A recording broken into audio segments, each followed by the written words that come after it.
ikifika jioni usiku, uko busy usiku kwa simu imewekwa. Nani yako na simu? Ukisikia hii injili imekuwa moto, jifanye unaenda hotelini alafu upite hivi uende nyumbani.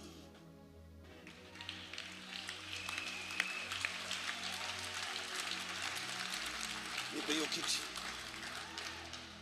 kiti kiko hapa. Sasa unajifanya unasinzia. Ikifika usiku ndio huyo, uko macho kweli. Kwa TikTok page.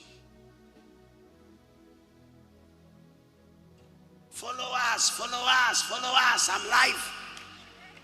Nani mjinga akufuate hapo?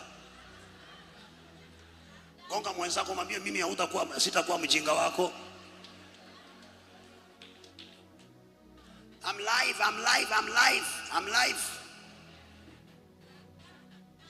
Nani sikuoni, uko wapi? Watu wamechoka, wametoka kibarua, tena uniweke tena hapo kwa ati ninaketi hivi na kuwatch na maneno ambayo hayanisaidii kwa TikTok. Piga kelele huko peke yako. Unanidanganya tuna discuss kitu cha maana, kumbe TikTok itakulipa shilingi 200 jioni. Mpaka wengine wananiambia wanapewa nini? Gift.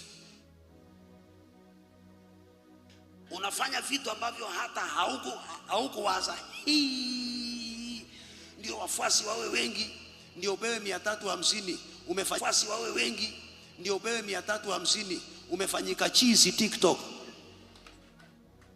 Mwangalie wenzako, muulize wewe ni chizi ya wapi?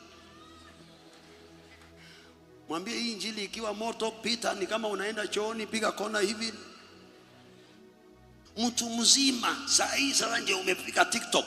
Mtoto wako ako TikTok, mjukuu ako TikTok, mama naye ako TikTok. Unakuta yani mtu mzima ukae kwa TikTok ukiwa unacheza.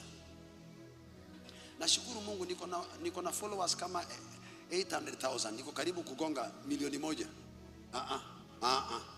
Yani wewe dunia hii kazi yako ni kucheza watu wakufuate. Wanaokufuata wamejenga mamilioni. Wewe ndio uko na 1,000,000 ya wanadamu, wao wako na 1,000,000 ya pesa.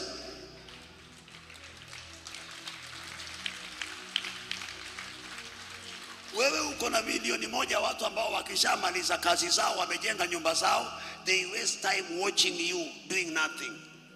Ndio wewe uko na followers milioni ngapi? Akishachoka anatupa hiyo simu huko analala. Wewe bado uko online. Muulize ulikunywa pombe ya nani? Mimi natamani kama ni online, fanyia biashara hapo. Online, fanyia kazi hapo. Mtu wa Mungu, macho yako yafunguliwe tena. Leo nitakupa mwili wa Yesu.